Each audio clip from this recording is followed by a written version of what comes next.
أعوذ بالله من الشيطان الرجيم بسم الله الرحمن الرحيم ضرب لكم مثلا من أنفسكم هل لكم مما ملكت أيمانكم من شركاء فيما رزقناكم فأنتم فيه سواء تخافونهم كخيفتكم أنفسكم كذلك نفصل الآيات لقوم يعقلون۔ ضرب بیان فرمائی اللہ تعالیٰ نے، ضرب اللہ تعالیٰ نے بیان فرمائی، لکم تمہارے لیے، مثلاً ایک مثال، من انفسکم تمہاری اپنی ہی جانوں میں سے، تمہارے اپنے لوگوں میں سے، تمہاری اپنی جانوں میں سے، تمہارے اپنے انسانوں میں سے ہی تمہارے لیے ایک مثال بیان فرمائی۔ حل کیا، لکم ہیں تمہارے، حل لکم کیا ہیں تمہارے، مما ان میں سے جو، ملکت ایمانکم جن کے تمہارے ہاتھ مالک ہیں، جن کے تمہارے ہاتھ مالک ہیں، اور ہاتھ مالک ہونے سے مراد ہوتا ہے ماتحت۔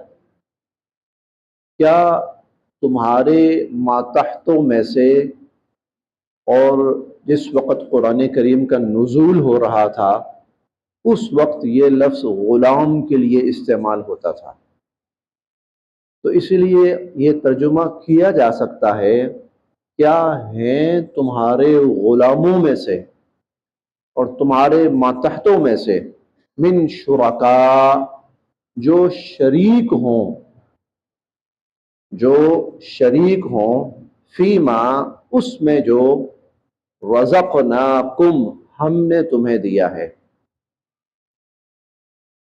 فیما رزقناکم کہ وہ شریک ہوں اس میں جو ہم نے تمہیں دیا ہے، فأنتم پس تم لوگ، فیہ اس میں، سوا برابر ہو جاؤ، فأنتم فیہ سوا اور تم لوگ ان میں برابر ہو جاؤ، تخافونہم اور تم ان سے ڈرو، کخیفتکم جیسا کہ تم ڈرتے ہو، انفسکم اپنے جیسوں سے، اپنے ہم عصروں سے اور اپنے جیسوں سے تم ڈرتے ہو۔ کیا ایسا ہے؟ پیچھے جو مضمون چلا آ رہا ہے تفصیل کے ساتھ وہ اللہ رب العزت کی وحدانیت کا ہے۔ اللہ تعالیٰ کی ذات وحدہ لا شریک ہے، اس کے ساتھ کوئی شریک نہیں ہے، وہ اپنی ذات میں بھی وحدہ لا شریک ہے، اور وہ اپنی صفات کے اندر بھی وحدہ لا شریک ہے، اور وہ اپنی صفات کے تقاضوں کے اندر بھی وحدہ لا شریک ہے۔ اب اللہ تعالیٰ نے ان کو سمجھانے کے لیے ایک مثال دی۔ مثال یہ ہے کہ دیکھو تمہارے غلام ہوتے ہیں، ملازم بھی کہہ سکتے ہیں آج کل کی اصطلاح میں، تمہارے ملازم، تمہارے غلام۔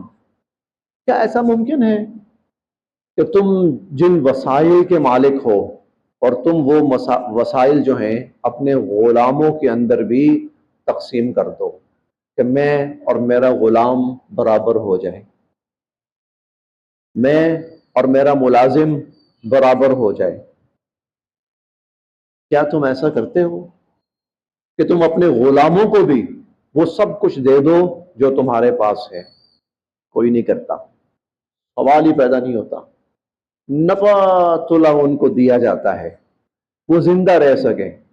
بتانا یہ چاہتے ہیں اللہ تعالیٰ، بے وقوف ہو، احمق ہو، چار پیسے تمہارے پاس ہیں، دنیا کے تھوڑے سے وسائل تمہارے پاس ہیں، تم ان وسائل میں جو ہم نے دیے ہیں، اس رزق میں جو ہم نے دیے ہیں، اپنے جیسے انسانوں کو شریک کرنے کے لیے تیار نہیں ہو، اور جب اللہ کی باری آتی ہے تو اللہ کی بنائی ہوئی مخلوق کو اللہ کے ساتھ شریک کرتے ہو،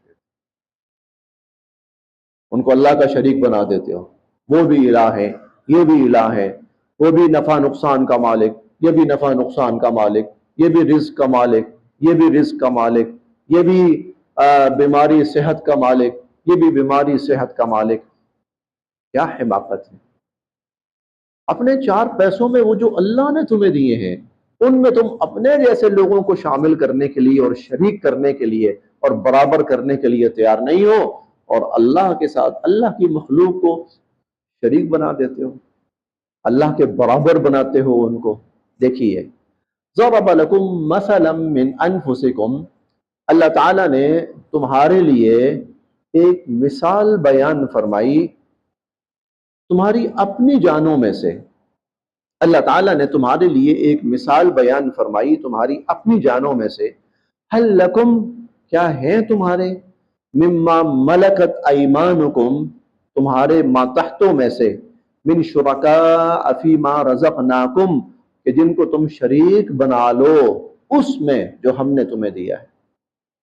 تخافونہم کخیفتکم انفسکم، اور تم ان سے اس طرح ڈرو جس طرح تم اپنے جیسے لوگوں سے ڈرتے ہو۔ دیکھیں، ایک اگر امیر انسان ہے نا تو وہ امیر انسان سے ڈرے گا، کیونکہ دونوں ایک لیول کے ہیں، دونوں ایک لیول کے ہیں۔ تو اللہ تعالیٰ فرماتے ہیں کیا تم ان غلاموں سے اس طرح ڈرتے ہو جیسے اپنے ہم عصر لوگوں سے اور اپنے ہم پلہ لوگوں سے ڈرتے ہو؟ تو بدبختو، جن کو اللہ کے ساتھ شریک بنا رہے ہو ان سے اس طرح ڈرتے ہو جس طرح خدا سے ڈرنا چاہیے۔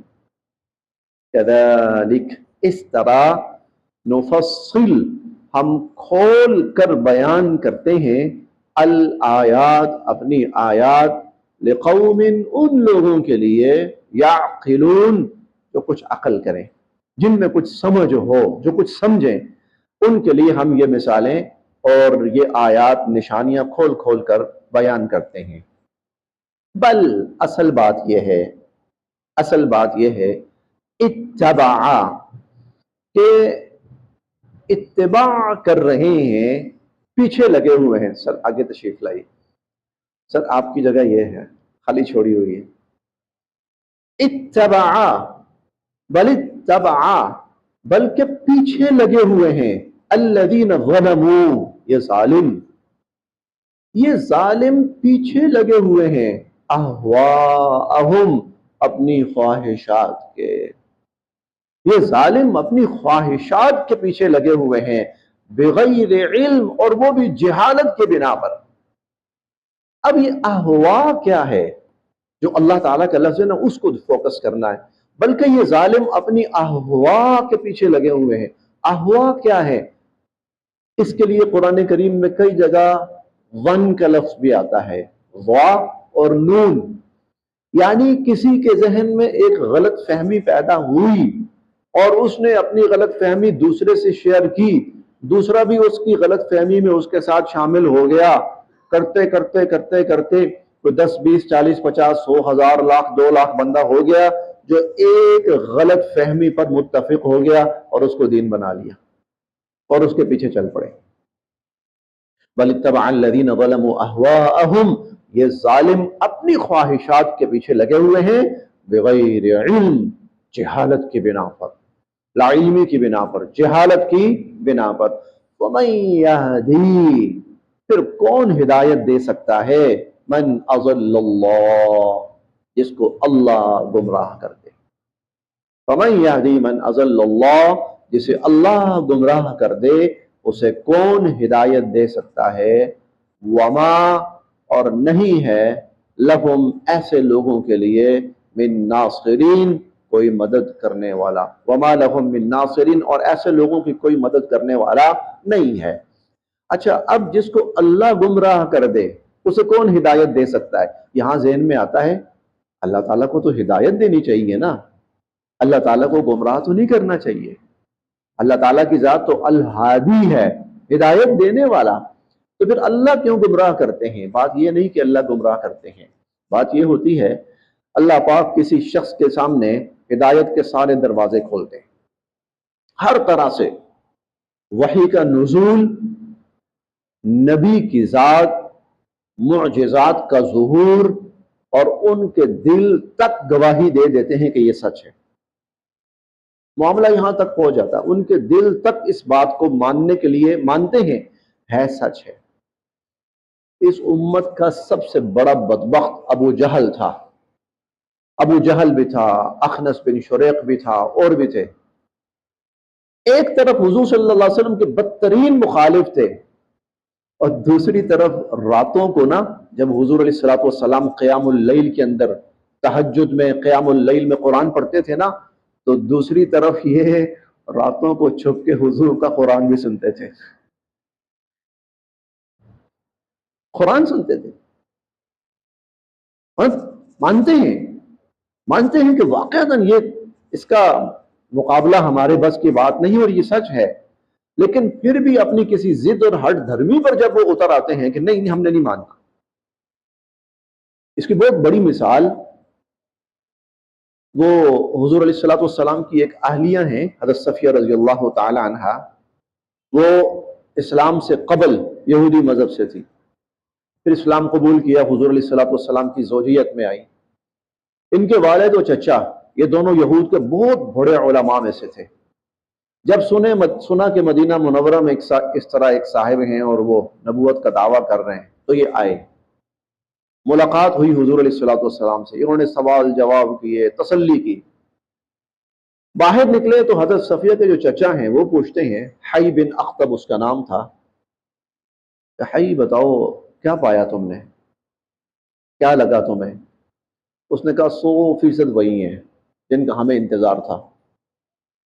وہ جو نبی منتظر تھے اور نبی آخر الزمان تھے، 100% وہی ہیں.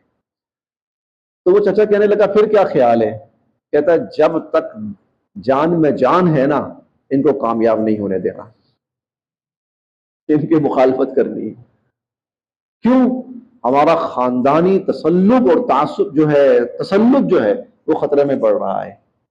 یہ تو بنی اسماعیلی ہے، ہم بنی اسرائیلی ہیں، سپیریئر ہم ہیں.